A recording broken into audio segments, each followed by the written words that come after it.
স্বাগতম নতুন একটি ভিডিওতে। তো আজকে হচ্ছে আমাদের সিএসএস টিউটোরিয়ালের সপ্তম পর্ব। তো আমরা গত পর্বে সিএসএস এর কালার সম্পর্কে দেখেছিলাম। তো আজকের পর্বে আমরা আরো একটি নতুন বিষয় সম্পর্কে জানবো। তো তাহলে চলুন শুরু করা যাক। তো সবার প্রথমে আমরা আমাদের কোড এডিটরে চলে আসি এবং এখানে দেখতে পাচ্ছেন যে আমাদের একটি HTML ফাইল তৈরি করা রয়েছে এবং একটি CSS ফাইল তৈরি করা রয়েছে এবং CSS ফাইলটি অবশ্যই HTML ফাইলের সাথে লিংক আপ করা রয়েছে। তো আমাদের এই বডিটা একটি সম্পূর্ণ ফাঁকা রয়েছে এবং এখানে আমরা এটার আউটপুটটা এখান থেকে একটু রিলোড করে নেই। তো দেখতে পাচ্ছেন এটা কিন্তু সম্পূর্ণ ফাঁকা রয়েছে।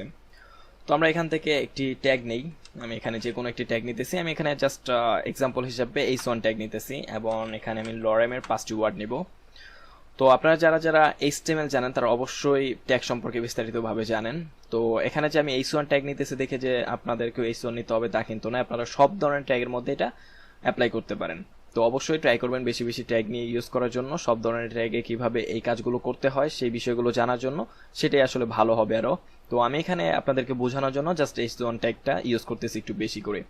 তারপর এখান থেকে আমি একটু আউটপুটটা দেখে নিব। এখানে দেখতে পাচ্ছেন এটা আউটপুটটা এরকম। তো এখন আমরা এখানে একটি CSS এর প্রপার্টি ইউজ করব। তো CSS এর প্রপার্টিটা ইউজ করার জন্য আমাদেরকে অবশ্যই CSS ফাইলে চলে আসতে হবে এবং আমাদের h1 ট্যাগটাকে প্রথমে সিলেক্ট করে একটি কার্লি ব্র্যাকেট দিয়ে তারপরে আমাদেরকে এখানে একটি খুবই গুরুত্বপূর্ণ প্রপার্টি দিতে হবে, সেটা হচ্ছে বর্ডার স্টাইল। তারপরে আমরা যদি VS কোড ইউজ করি তাহলে দেখব যে আমরা যখন CSS নিয়ে কাজ করব তখন আমাদের কাজগুলোকে সহজ করার জন্য এখানে একটা খুবই সুন্দর সাজেশন বক্স রয়েছে। দেখুন আমরা যখন এখানে প্রপার্টিটা লিখতেছি তার পাশে কিন্তু ভ্যালুগুলো দেওয়ার মতন এখানে কিন্তু অনেকগুলো অপশন কিন্তু আমাদের দিতেছে। তো এটা হচ্ছে VS কোডের খুবই অ্যাডভান্সড একটি ফিচার্স। তো এটা খুবই ভালো একটি ফিচার্স ডেভেলপারদের জন্য। দেখা গেছে আমরা দ্রুত কোড করার জন্য এই বিষয়টা খুবই কাজে দেয়। তো আপনারা চেষ্টা করলে এখান থেকে দেখে নিতে পারেন বা আপনারা, আমি কখনোই সাজেস্ট করবো না নতুন অবস্থা আপনারা এই কাজটা করেন। তো এটা আপনারা যখন প্রজেক্ট করবেন, যখন আপনাদের ক্লায়েন্ট আপনাদেরকে একটি দ্রুত প্রজেক্ট করতে দিবে তখন আপনারা এটা হেল্প নিতে পারেন। বাট আপনারা শুরুতেই কখনোই শিখার আগেই এই কাজটা করেন না, তাহলে আসলে এখান থেকে আপনাদের শিখাটা হবে না। আসলে আপনারা সবসময় চেষ্টা করবেন একজন গুড লার্নার হওয়ার। একজন গুড লার্নারই কিন্তু একজন গুড ওয়ার্কার হয়ে থাকে। তো অবশ্যই চেষ্টা করবেন একজন গুড স্টুডেন্ট হওয়ার বা একজন গুড লার্নার হওয়ার, তাহলে আসলে আপনি গুড ওয়ার্কার হতে পারবেন। তো যাই হোক, এটা আসলে মেইন কথা না। তো এখানে আমি যখন বর্ডার স্টাইল দেবো তখনই দেখবো এখানে অনেকগুলো ভ্যালু রয়েছে। তো এখান থেকে আমি যদি প্রথম ভ্যালুটা এখানে দিয়ে দিই, তো আমি এখানে একটু টাইপ করে দিই, কারণ হলো আমরা এখন যেহেতু একদমই নতুন তো আমরা কখনো এখান থেকে এইভাবে ক্লিক করে দিয়ে দিব না, তাহলে আমাদের শিখাটা হবে না। তো আমরা এখান থেকে টাইপ করে দিব DOTTED। তো আমি যখন এটা দিয়ে এখানে সেমিকোলন দিয়ে শেষ করে দিব, তারপরে আমরা যদি এটাকে রিলোড করি তাহলে দেখবো এখানে একটা বর্ডার চলে এসেছে এবং বর্ডারটা স্টাইল হচ্ছে এই যে ডট ডট ডট ডট দেওয়া একটি স্টাইল। এই দেখুন ডট ডট ডট ডট দেওয়া একটি স্টাইল। তো এখানে এই স্টাইলটা পেয়েছে মূলত এই ডটেড এই ভ্যালুটার জন্য। তো আমরা যদি এটাকে চেঞ্জ করে আরেকটা কিছু দিতে চাই, যেমন আমরা যদি দিতে চাই এখানে ড্যাশ, তারপর যদি আমি এখান থেকে এটাকে রিলোড করি তাহলে দেখবো এটা কিন্তু ড্যাশ ড্যাশ ড্যাশ হয়ে বর্ডার চলে এসেছে। তো এরকম অনেকগুলো প্রপার্টি রয়েছে, অনেকগুলো ভ্যালু রয়েছে। তো ভ্যালুগুলো আমি যদি এইভাবে দিতে চাই, আমি যদি এখানে দিয়ে দিই সলিড, তারপর এখান থেকে যদি আমি রিলোড করি তাহলে দেখবো এটা কিন্তু সলিড কালারের বর্ডার চলে এসেছে। তো সলিড বাদ দিয়ে আমি যদি এখানে আরো কিছু দিতে চাই, ডাবল নামে একটি ভ্যালু রয়েছে। তো এটাকে যদি আমি এখান থেকে রিলোড করতে চাই তাহলে দেখুন এখানে কিন্তু ডাবল বর্ডারের একটি বর্ডার কিন্তু চলে এসেছে। এছাড়াও এখানে আরো বিভিন্ন ধরনের স্টাইল রয়েছে। তো আমি এগুলো একটা একটা করে দিতেছি। GROOVE গ্রোভ নামে একটা ভ্যালু রয়েছে। তো আমরা যখন এটা দিব দেখুন এইখানে যদি আমি একটু জুম করি তাহলে আপনারা স্পষ্টভাবে বুঝতে পারবেন। দেখুন নিচের দিকে একটু হালকা কালার, উপরের দিকে একটু গাঢ় কালার দিয়ে একটা বর্ডার কিন্তু চলে এসেছে, একটা স্টাইলিশ বর্ডার চলে এসেছে বলা চলে। তো এখান থেকে আমরা যদি এটাকে বাদ দিয়ে আমি এখানে আরেকটা ভ্যালু দেব, সেটা হচ্ছে RIGE রাইজ। তো এটা যখন আমি দিব তখন এখান থেকে দেখুন এটা ঠিক উল্টে গেল। এখন কিন্তু ভিতরের দিকে গাঢ়টা এবং বাইরের দিকে কিন্তু হালকাটা। তো এরকম স্টাইল আপনারা করতে পারেন যদি চান, এগুলো দিতে পারেন। তারপরে আমরা এখানে আরেকটা দেব, সেটা হচ্ছে ইনসেট। যখন আমরা ইনসেট দিয়ে এখান থেকে এটাকে রিলোড করব দেখুন এটা কিন্তু ইনসেট হয়ে গেল। আপনারা যদি একটু লক্ষ্য করেন ভালো করে যে এই উপরের দিকে এটা হচ্ছে গাঢ় কালারের বর্ডার এবং এই নিচের দিকে এটা কিন্তু হালকা কালারের বর্ডার। তো এটা ঠিক বিপরীতটা আমরা যদি এখান থেকে দেখতে চাই তাহলে এখানে দিব আমরা আউটসেট।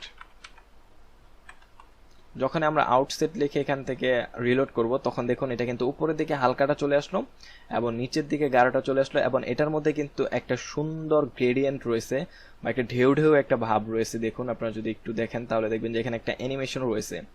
তো যখন আপনারা ভালোভাবে লক্ষ্য করবেন তখন অবশ্যই এটা দেখতে পাবেন। এখানে হয়তো ভিডিওতে এতটা স্পষ্টভাবে বোঝা যাচ্ছে না, বাট আপনারা নিজেরা ট্রাই করবেন তখন হয়তো অনেক ভালোভাবে বুঝতে পারবেন। তো এছাড়াও এখানে যদি আপনারা কোনো কিছু ইউজ না করতে চান, কোনো ধরনের বর্ডার স্টাইল ইউজ করবেন না, তাহলে এখান থেকে আপনারা চাইলে নান ইউজ করতে পারেন। তো নান ইউজ করলে তাহলে কিন্তু এখান থেকে আমাদের বর্ডারটা কিন্তু আর আসবে না। এটা আসলে ডিফল্ট ভ্যালু, আমাদের সিএসএস এ ডিফল্ট ভাবে আসলে বর্ডার স্টাইল আসে না। তো আমরা চাইলে অনেক সময় দেখা যাবে যে আমাদের এরকম নান লেখা দরকার হবে, তখন আমরা চাইলে নান দিয়ে দিব। তারপরে এখানে আমরা যদি চাই যে হ্যাঁ এই প্রপার্টিটা থাকবে কিন্তু এটা থাকবে হিডেন অবস্থায়, তো কোনো কোনো মোমেন্টে দেখা গেছে যে অনেক সময় আমাদের কোনো স্ক্রিপ্ট যখন আমরা করব তখন দেখব যে কিছু কিছু ক্ষেত্রে দেখা যাবে যে বর্ডার স্টাইলটা হিডেন অবস্থায় রয়েছে, কিন্তু যখন আমরা কোথাও একটা ক্লিক করব সাথে সাথে সেটা শো হয়ে যাবে বা সেটা নান হয়ে যাবে, তখন ওরকম ক্ষেত্রে আসলে এগুলো দরকার হয়। যদিও বা আপনারা মনে করতেছেন যে আসলে হিডেনটা কেন দরকার, কারণ এখানে যেহেতু বর্ডার আমাদের দরকার নাই তাহলে আমরা এই প্রপার্টিটা ইউজই করব কেন, বা এখানে যে আমরা নান বলতেছি সেটা কেন ইউজ করব। অনেক সময় দেখা গেছে যে এখানে আপনি একটা বাটন দিয়ে দিলেন, তো এই বাটনে ক্লিক করলে এখানে যে বর্ডারটা রয়েছে সেই বর্ডারটা চলে যাবে, তখন আপনাদেরকে সেই বাটনটার স্টাইল দেওয়ার জন্য অবশ্যই আমাদেরকে এরকম প্রপার্টিগুলো দরকার হবে। তো একদম যে দরকার হবে না তা নয়, তো অবশ্যই অনেক কম ইউজ হতে পারে, বাট হবে অবশ্যই, আপনাদেরকে অবশ্যই সবগুলো বিষয় জানতে হবে। তো এই ছিল মূলত বর্ডার স্টাইলগুলো। তো আপনারা অবশ্যই ভিডিওটা পজ করে করে চাইলে এই স্টাইলগুলো একটু আলাদা করে নোট করে নিতে পারেন, বা এখান থেকে যদি আপনারা ভিএস করে এসে এখানে জাস্ট এইভাবে যদি আপনারা করেন তাহলে দেখবেন যে এখানে সাজেশন কিন্তু দেখায়। তো আমি যখন এখানে সেমিকলনটা করে দিব তখন হয়তো দেখাতে পারে, বাট আমি প্রথম থেকে এখানে সাজেশনটা পেলাম, এখন আবার দেখাচ্ছে না। তো আমি এখান থেকে যখন এটা এখানে কোলনটা দিব তখনই দেখবো এখানে কিন্তু সবগুলো সাজেশন রয়েছে। তো এখান থেকে কিন্তু আপনারা চাইলে রেফারেন্স হিসাবে রেখে দিতে পারেন একটি স্ক্রিনশট দিয়ে, বা আপনাদের ভিএস করে যখন ইউজ করবেন তখন আপনারা এটা পাবেন। তো এর পাশাপাশি এখানে আমি এখন একটা দিয়ে দিই, তো আমি এখান থেকে সলিডটা দিয়ে দিলাম, ভ্যালু দিয়ে দিলাম। তো সলিডটা দিয়ে যখন আমরা এখান থেকে রিলোড করব দেখুন সলিডটা কিন্তু চলে এসেছে। তো এছাড়াও এখানে আমরা দেখতেছি যে এখানে শুধুমাত্র বর্ডারটা কিন্তু এখানে ব্ল্যাক কালার আসতেছে। তো আমরা চাইলে কিন্তু এই বর্ডারের কালারটাও কিন্তু চেঞ্জ করতে পারবো। তো কালারটা চেঞ্জ করার জন্য জাস্ট আমরা এখানে একটা প্রপার্টি ইউজ করব, সেটা হচ্ছে বর্ডার কালার। তারপরে এখানে আমরা চাইলে রেড, তো আমি যদি রেড দিয়ে দিলাম তাহলে দেখুন কালারটা কিন্তু রেড হয়ে গেল। তো আমরা যদি এখানে চাই রেড দিব না, অন্য কালার দিব, গ্রিন। এছাড়াও আমরা গত পর্বে কিন্তু কালার নিয়ে বিস্তারিত দেখেছি, তো সেখানে আমরা 3টা ফরম্যাট দেখেছিলাম, একটা হচ্ছে হেক্স, আরেকটা হচ্ছে আরজিবি, আরেকটা হচ্ছে এইচএসএল। তো আমরা চাইলে সেগুলো ইউজ করতে পারবো এখানে। তো আপনারা একটু ট্রাই করে নেবেন সেই ভিডিওটা দেখে অবশ্যই, যে বর্ডার কালারে আমরা বিভিন্ন ধরনের কালার কিভাবে ইউজ করতে পারি। তো এটা হলো মূলত এক ধরনের কালার। তো আমি যদি পুরো বর্ডারটিতে চারদিকে 4টা বর্ডার রয়েছে, যেমন উপরের দিকে একটা বর্ডার, ডানে একটা বর্ডার, নিচে একটা বর্ডার এবং বামে একটা বর্ডার। তো আমরা যদি এখন চাই যে না আমরা ডানে বামে উপরে নিচে আলাদা আলাদা কালার দিব, তাহলেও কিন্তু আমরা করতে পারবো। তো আমি জাস্ট এখানে দিয়ে দিলাম রেড, তারপরে কমা দিয়ে আমি এখানে আরেকটা কালার দিব গ্রিন, তারপরে কমা দিয়ে আমি এখানে আরেকটা কালার দিব সেটা হচ্ছে ব্লু, এবং কমা দিয়ে আমি এখানে আরো একটি কালার দিব সেটা হচ্ছে ইয়েলো। তারপরে এখন যদি আমরা এটাকে রিলোড করি তাহলে দেখুন আমাদের এখানে কালারগুলো পাচ্ছে না কেন। ও আচ্ছা, এখানে কালারটা না পাওয়ার কারণটা হচ্ছে এখানে আমরা একটা ভুল করেছি, সেটা হচ্ছে এই যে আমরা যে কালারগুলো দিয়েছি রেড, গ্রিন, ব্লু এবং ইয়েলো, এর মাঝে আমরা যে কমাগুলো দিয়েছি আসলে সিএসএস এ এই কমাগুলো দিতে হবে না, আমরা জাস্ট এখানে একটা স্পেস দিয়ে দিলেই হবে। তো আমরা এখান থেকে কমাগুলো সব কেটে দিলাম। তারপরে এখান থেকে যদি আমরা এটাকে রিলোড করি তাহলে দেখবো আমাদের কালারটা কিন্তু পেয়ে গিয়েছে। দেখুন আমাদের প্রথম কালারটা উপরের দিকে পেয়েছে, এই যে দেখুন আমরা কিন্তু প্রথমে দিয়েছিলাম রেড, তারপরে আমরা দিয়েছি কি গ্রিন, দেখুন গ্রিনটা পেয়েছে ডানে, তারপরে আমরা দিয়েছিলাম ব্লু, এই যে দেখুন ব্লুটা পেয়েছে নিচে, এবং এখানে সবার শেষে বামে পেয়েছে হলো ইয়েলো। তার মানে প্রথমটা হবে উপরে, তারপরেরটা ডানে, তারপরেরটা বামে, তারপরেরটা নিচে, তারপরেরটা বামে। তো এভাবে কিন্তু আপনারা চাইলে কালার দিতে পারেন। এছাড়াও আমরা যদি এখন এখান থেকে 2টা কালার রিমুভ করে দিই, এখানে আমরা জাস্ট রেড এবং গ্রিনটা রাখলাম, তারপরে যদি আমরা এখান থেকে এটাকে রিলোড করি তাহলে দেখবো যে আমাদের উপরে নিচে এবং ডানে বামে 2টা কালার কিন্তু পেয়ে গিয়েছে। তো আমরা যদি এখান থেকে এই রেডটাকে এখানে না রেখে আমরা রেডটাকে পিছনের দিকে নিয়ে আসি, আমরা এখান থেকে একটা গ্রিন দিয়ে তারপরে এখান থেকে আমরা রেডটাকে এখানে নিয়ে আসি, তারপর এখন যদি আমরা এটাকে রিলোড করি তাহলে দেখুন উপরের দিকে এখন কিন্তু গ্রিনটা চলে এসেছে এবং ডানে বামে কিন্তু এখন রেডটা চলে এসেছে। তো এরপর আমরা এখানে আরো একটা প্রপার্টি দেখব, সেটা হচ্ছে বর্ডার উইথ। তো আমরা বর্ডার WIDTH উইথ লিখে একটা প্রপার্টি দিয়ে দিলাম এবং এখানে আমরা ভ্যালু হিসাবে বিভিন্ন ভ্যালু দিতে পারবো। তো আমি এখানে সবার প্রথমে 1 পিক্সেল একটা ভ্যালু দিব এবং ভ্যালু দিয়ে এখান থেকে এটাকে রিলোড করব। দেখুন এটা কিন্তু 1 পিক্সেল একটি বর্ডার কিন্তু চলে এসেছে। তো 1 পিক্সেলটা খুবই ছোট দেখাচ্ছে, তো আমরা এখানে এটাকে বড় করতে পারি। তো এখান থেকে আমরা 1 থেকে এটাকে 5 করে দিতে পারি।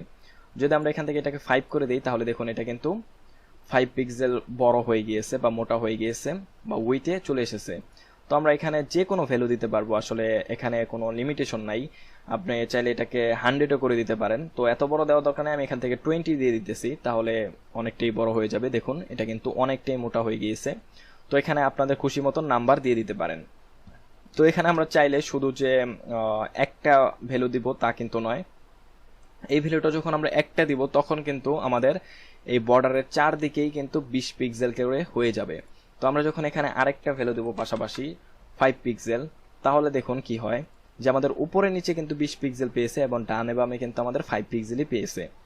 তো এভাবে কিন্তু আমরা চাইলে এখন উপরের গুলোকে যদি আমরা 5 পিক্সেল করতে চাই এবং ডানে বামে যদি আমরা 20 পিক্সেল করতে চাই সেটাও কিন্তু আমরা করতে পারবো।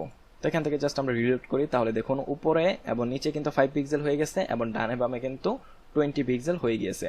তো আমরা যদি চাই চারদিকে 4 রকম রাখবো সেটাও করতে পারবো। আমরা উপরের দিকে 5 পিক্সেল রাখবো, ডানে 20 পিক্সেল এবং নিচের দিকে আমরা যদি চাই 10 পিক্সেল এবং তার পাশে আমরা 1 পিক্সেল রাখবো।